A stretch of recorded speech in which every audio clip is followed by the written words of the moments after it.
Pembatasan lalu lintas ganjil genap. Kendaraan pribadi wajib beroperasi berdasarkan angka terakhir nomor polisi kendaraan dengan waktu dan tempat yang telah ditentukan. Sosialisasi berlangsung 28 Juni hingga 26 Juli, uji coba 27 Juli hingga 26 Agustus.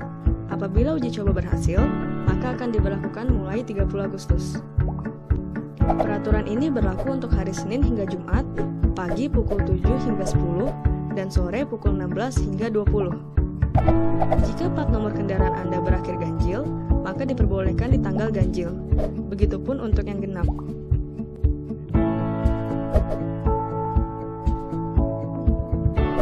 Berikut lokasi-lokasi yang akan diberlakukan.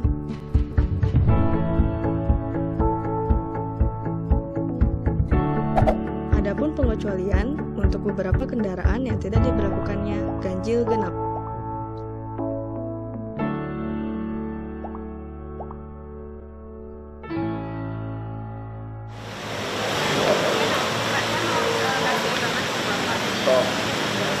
Karena kan owner kita kan sedang ini hamil, dia idola banget sama bapak, minta tolong. Gak bisa loh hari biasa. Pas sama Coba di sini, ini belakang ya. Ya, Apa? ya, Saya belakang, oke kita lihat ya. Karena saya juga rapi. Kalau belakang 71 di sebelah mana nih? belum perempatan depannya. Jadi 7. Sama boleh minta foto ya Pak? Kalau memang pimpinan mau datang, mampu dulu lah. Oh iya, itu benar. Oke.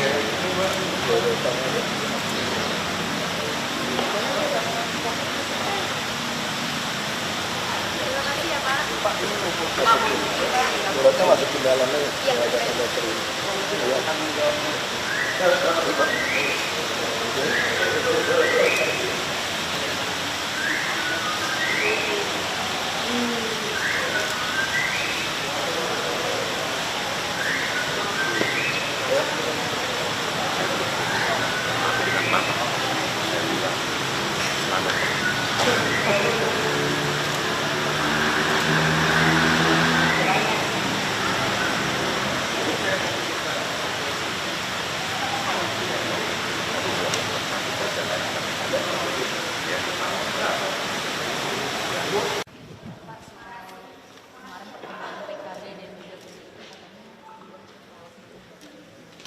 Cuma haknya partai, memang demokrasi, yang nggak usah ngomongin lah, mau yang lain aja. Ngapain ngurusin partai orang?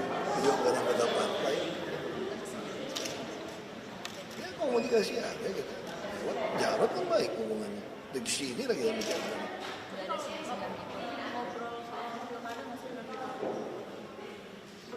PKB ya saya resmi ya, tapi orang-orangnya pada kenal saya.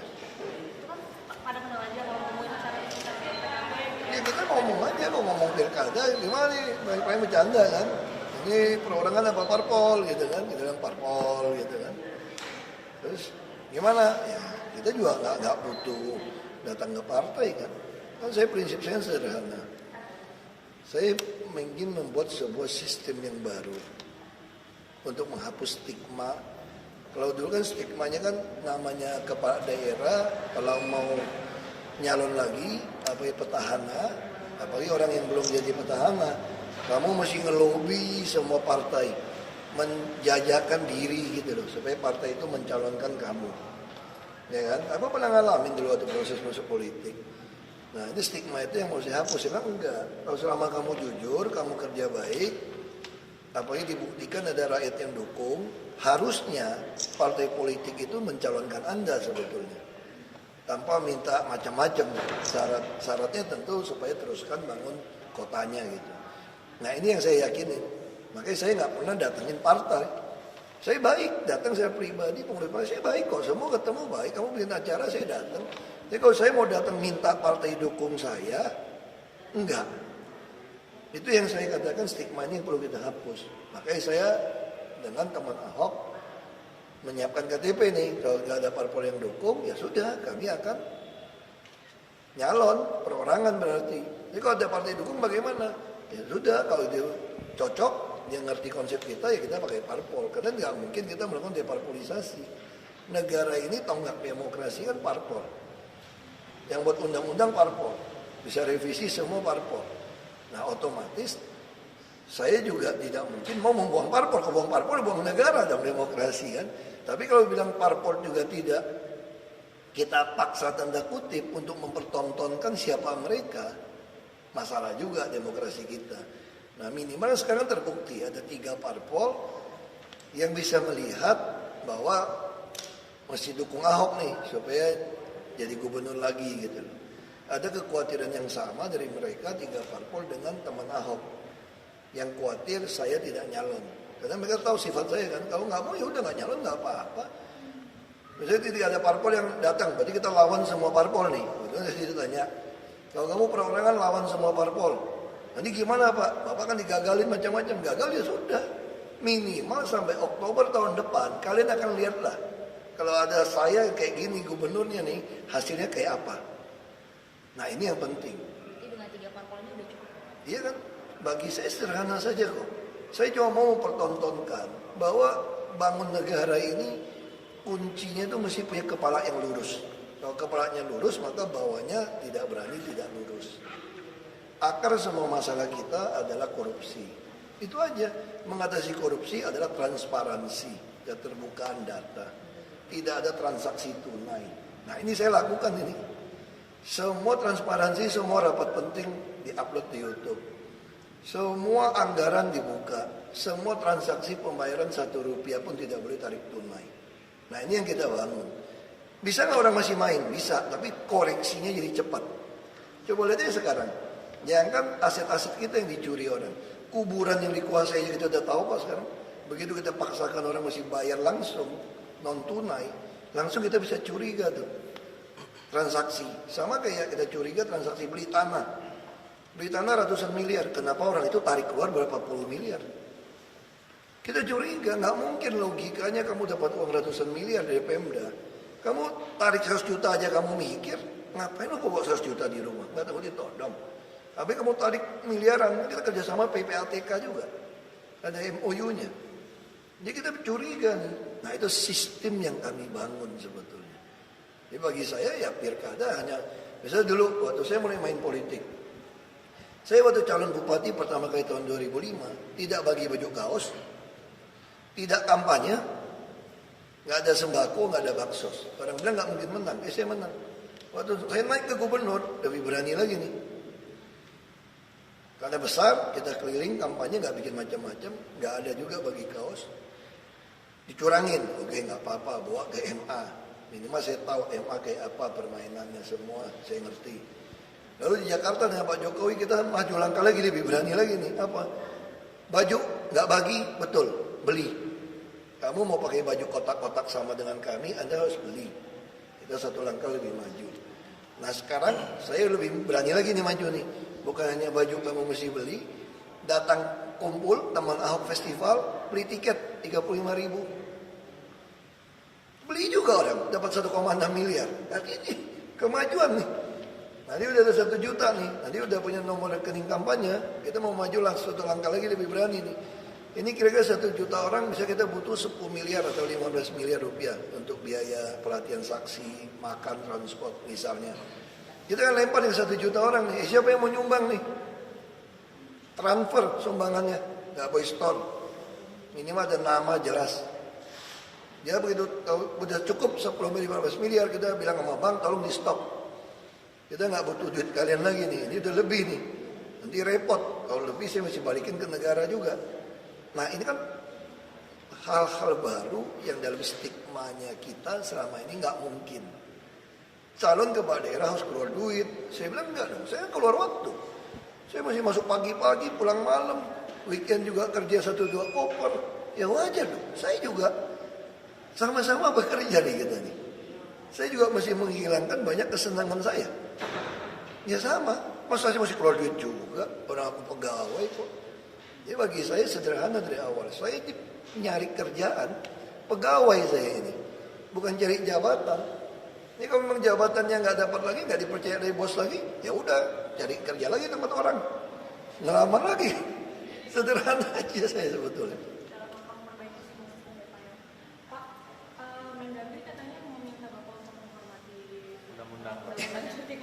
Makanya saya telah menghormati undang-undang.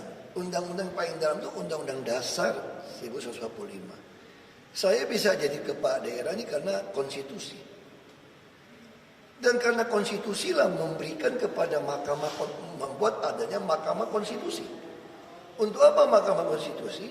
Supaya orang bisa melakukan judicial review atas undang-undang yang dikeluarkan untuk menanyakan kepada MK apakah ini bertentangan dengan konstitusi dasar. Saya melaksanakan konstitusi. Dan di konstitusi disebutkan yang bisa melakukan judicial review itu adalah orang yang mengalami langsung. Kalau peraturannya untuk petahana yang bisa menguji materi dari undang-undang ini, saya judicial review tadi. Petahana bukan? Harus petahana. Kalau harus petahana, lalu petahana dikunci dengan bilang kamu melanggar undang-undang yang dikeluarkan. Justru inilah alam demokrasi ketika sebuah undang-undang dikeluarkan. Boleh diuji dari orang yang merasa ini kurang tepat. Nah, apakah saya ingin menghapuskan bahwa petahana tidak perlu cuti? Enggak. Saya dukung petahana kalau mau kampanye harus cuti. Saya dukung. Tapi maksud saya harus ada satu tafsiran yang sama. Yang bisa tafsirkan ini siapa? Kalau orang politik, semua partai berantem tafsirannya. Yang bisa jembatanin perselisihan ini siapa? Makanya ada MK. Konstitusi menjamin ada MK. Untuk apa? Kalau saya memutuskan lebih penting saya bekerja 3 bulan daripada saya off. Misalnya saya menganggap saya tidak akan terpilih lagi. Tuh ada yang bilang kan, kambing dibedakin aja bisa ngalahin Ahok kok. Yang benci Ahok kan banyak. Yang namakan diri forum RT RW udah ngumpulin 3 juta orang untuk nolak Ahok. Berarti Ahok gak mungkin kepilih nih. Kalau nggak mungkin kepilih, berarti masa saya di sini kerjanya kontrak hanya sampai Oktober 2017. Kalau kita tipenya bekerja, kalau kamu tahu batas waktumu Oktober 2017, kamu mau sia-siakan 3 bulan nggak untuk cuti, untuk tidak bekerja? Saya lebih baik bekerja dengan baik, tidak usah kampanye, toh tidak akan terpilih juga toh. Minimal waktu Oktober 2017 saya keluar dari sini, orang akan melihat Jakarta berubah. Dasar-dasar sistem ada. Nah kalau ada pimpinan seperti itu, boleh nggak saya menggunakan hak saya tidak cuti? Karena cuti itu adalah hak konstitusional saya loh. Bisa nggak misalnya Mendagri memaksa saya cuti tanpa saya ngajukan? Nggak bisa. Karena saya dijamin undang-undang konstitusi. Saya bekerja untuk 60 bulan jadi gubernur. Jadi wagub tapi gubernur melanjutkan Pak Jokowi. Konstitusi yang menjamin saya. Jadi kalau saya dipaksa konstitusi nggak melawan, tapi kan mereka bisa politik. Kalau nanti saya nggak mau cuti di masa kampanye, pasti mereka akan langsung yang nggak suka sama saya langsung nyatakan Ahok didiskualifikasi. Berarti tidak bisa jadi gubernur kembali. Ini kan cuma permainan politik saja dari mereka. Nah untuk atasi perbedaan ini kemana? Harus bawa ke Mahkamah Konstitusi. Makanya saya harap Mahkamah Konstitusi bisa cepat memanggil untuk proses ini. Karena 19 September sudah pendaftaran. Ya kan? Nanti Oktober sudah harus cuti. Hampir 4 bulan gila nggak cuti. Bukan 3 bulan. Jadi dari 25 Oktober sampai 11 Februari. Hampir 4 bulan. Dan itu masa susun anggaran, masa penyerapan anggaran, semua rencana di situ. Nah kalau saya masuk, nah sekarang saya siapa yang jamin PNS yang dikirim dari Mendagri itu jujur untuk mengeluarkan izin-izin dengan baik? Kita tidak tahu. Makanya kalau kita masuk berantem, nanti gimana kita buka itu? Dia boleh lakukan tugas sehari-hari loh, apapun juga. Kalau izin-izin peruntukan segala macam dia lakukan, kita nggak tahu. Bukan saya menuduh. Anda cek saja, misalnya gitu. Persoalannya apa? Saya selalu katakan pejabat republik ini tidak berani lakukan pembuktian terbalik harta. Makanya dengan tax amnesty ini mudah-mudahan dia bertobat. Tuh udah dikasih waktu 5 tahun nggak boleh dibuka. Ini siapa yang melaporkan tax amnesty. Tapi tetap setelah 5 tahun orang akan tahu. Oh ternyata pejabat ini kaya banget ya. Jadi mungkin dia udah nggak jadi pejabat lagi. Nah itu aja masalah kita. Pak, berarti kalau cuti nanti tunjuk PLT dong Pak? Bukan saya yang nunjuk. Itu Mendagri yang kirim orang. Pak, tapi ini terkait dengan netralitas, bagaimana Pak menjamin netralitas? Makanya kalau netralitas saya tidak kampanye. Yang ada maksud netralitas itu apa? Misalnya, kan bisa dilihat dari kelakuan di Mendagri. Saya memberikan bantuan kepada yayasan-yayasan enggak? Enggak. Saya manfaatin RT RW enggak? Kalau saya memang tidak netral, RT RW gue gak usah kasih clue, gue kasih tambah gaji semua RT RW, gak usah musuhin. Yayasan semua sumbang gue kasih, semua sumbangan saya kasih. Sekarang saya tanya, ada nggak semua yayasan yang saya kasih? Saya potong semua dari tahun saya masuk. Terus bilang KJP. Kalau ngomong KJP itu dari zamannya Pak Jokowi. Zaman Pak Jokowi sudah ada. Malah di zaman saya tidak boleh tarik tunai. Malah begitu kamu tarik tunai, aku batalin KJP kamu. Nah kalau saya mau memanfaatkan jabatan saya, orang-orang ini harusnya saya apain? Kasih dong triliunan. Ini enggak loh, kok potong nih. Lalu Anda tinggal di sungai, kawasan-kawasan yang mesti saya bongkar. Bukit Duri segala macam. Ini mau pemilihan. 6 bulan ini. Harusnya gimana? Ya tunda dulu sampai Februari baru bongkar. Kenapa sih? Yang masuk PKL. Boleh dong sampai Februari udah menang.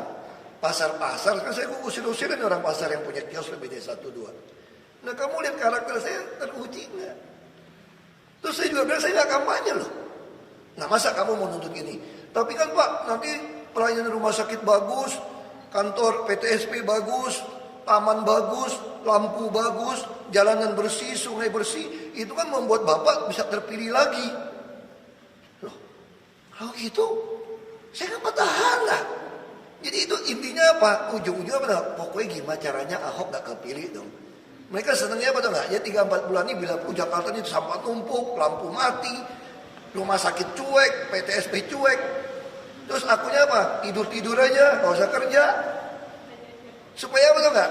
Itu artinya apa tuh nggak? Yang mau bersaing sama saya itu nggak punya program lebih baik dari saya dong. Kamu harus jual yang lebih baik. Ini kan cuma pokoknya jangan Ahok. Pokoknya jangan Ahok.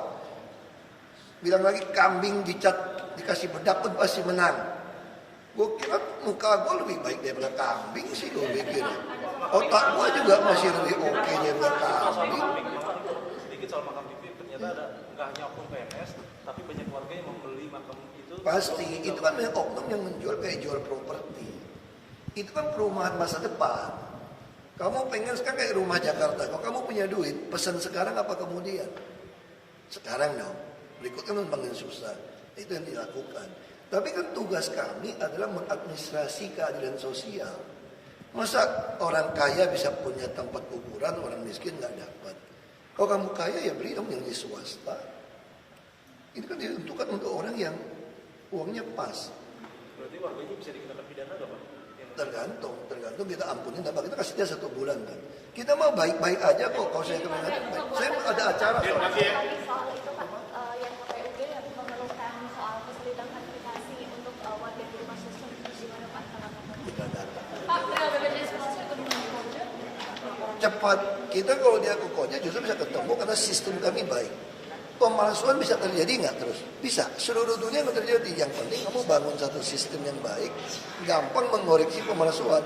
Begitu kamu tempel saja kartu kamu di mesin rumah sakit kami pendaftaran, langsung kami tahu ini palsu. Pak, ada di anggaran Pak itu gimana Pak pemangkasan anggaran dampak dari nanti pembangunan? Kami udah kena tahun 2015 kemarin udah kena. Ada 45 triliun tidak ditransfer oleh Menkyu pada kami. Padahal udah ada perpres yang mengatur transfer pada kami. Maka sirpa kami jadi dari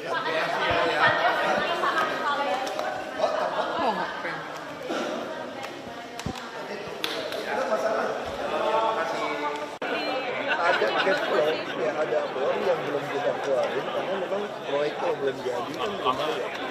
Pak Ahok, soal Tapi judicial secara cash flow bagi hasil dari pusat Karena kita proyek kan kita banyak proyek, cash flow kan selalu bayarnya di ujung. Jadi duit kita masuk, pajak kan juga bertahap. Nah, kita bisa minta Menteri Keuangan cash flow-nya arus kasnya diatur. Yang punya kami nggak usah ditransfer bulan Januari, Februari. Mungkin transfernya di April. Sehingga uang ini bisa pakai arus kas tempat daerah lain. Supaya kan APBN kita kan juga arus kasnya kan pajak kan nggak langsung masuk. Per tahun kan bukan langsung masuk. Nah, jadi supaya arus kas Menteri Keuangan juga hemat, diatur. Yang DKI mungkin terkait proyek nggak usah di stop duluan. Mas Ricardo tadi kendala kendala mengendap itu kenapa Pak? Enggak kan kita kalau proyek belum jadi belum kita bayar, itu aja. Pak, kalau dari tahun 2016 ini Pak, kira-kira ada pengurangan dalam mengendap di DKI Jakarta? Enggak, kita silpa makin kecil. Silpa kita makin kecil sekarang. Serapan anggaran juga udah makin besar, 70-an%. Saya kira tahun ini bisa hampir 90%. Apa ada DKI udah makin baik. ada kaitannya dengan DPRD Pak Ahok soal judicial review? Pak Ahok, soal ini Pak Ahok, tanggapan Pak Ahok? Ada kaitannya dengan relasi dengan DPRD nggak Pak terkait dengan dana mengendap itu? Enggak ada hubungan. Itu kan cuma masalah arus kas saja. Dan banyak proyek yang dipakai. Bukan proyek belum jadi kan kita nggak bayar. Itu kan nanti begitu masuk September Oktober kita bisa kesulitan duit. Berapa sih Pak totalnya? Saya aja sekarang sampai akhir tahun udah banyak membatalin pemberian lahan nggak jelas karena kita khawatir cash flow kita nggak cukup. Ya, aku beberapa Menteri Keuangan tahun lalu ada 4 atau 5 triliun bagi hasil pajak mereka belum transfer ke kami. Itu udah membuat kami kekurangan sampai 4 triliun. Berapa proyek Pak yang rencana mau dibayar dalam waktu dekat, berapa proyek yang rencana mau Saya nggak tahu. Soal lain boleh nggak? pengurangan anggaran itu apakah berpengaruh dengan pembangunan MRT atau Giant Swap? Nggak ada hubungan. Pak, berarti Pak Kapuas kalau mau maju salah satu rival terberat nggak sih Pak Kapuas? Nggak ada teman. Sampai maju jadi Pak Ahok soal judicial review itu gimana?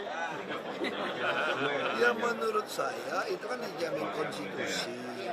Kalau yang berkepentingan yang bisa melakukan judicial review, ya kan? Saya kan dijamin konstitusi 5 tahun. Masa saya harus dipaksa cuti yang 4 bulan? Kan lucu. Ya itu yang mau dipilih sama petahana, ya itu kelebihan petahana. Kalau yang bagusnya nggak cuti Pak ya? Nggak cuti ya? Pak Mendagri tapi mengingatkan Bapak untuk patuhi undang-undang Pak. Saya justru taat kepada konstitusi. MK itu karena ada konstitusi, kalau siapa, sekarang saya tanya, pemerintah mereview nggak? Review juga undang-undang. Konter presiden. Sedikit Pak, sikap PDIP Pak. Lagi Pak, ada komentar Pak. Jadi PDIP gimana Pak? PDIP gimana Pak? Tanya sama PDIP. Pak Ahok, makasih ya Pak.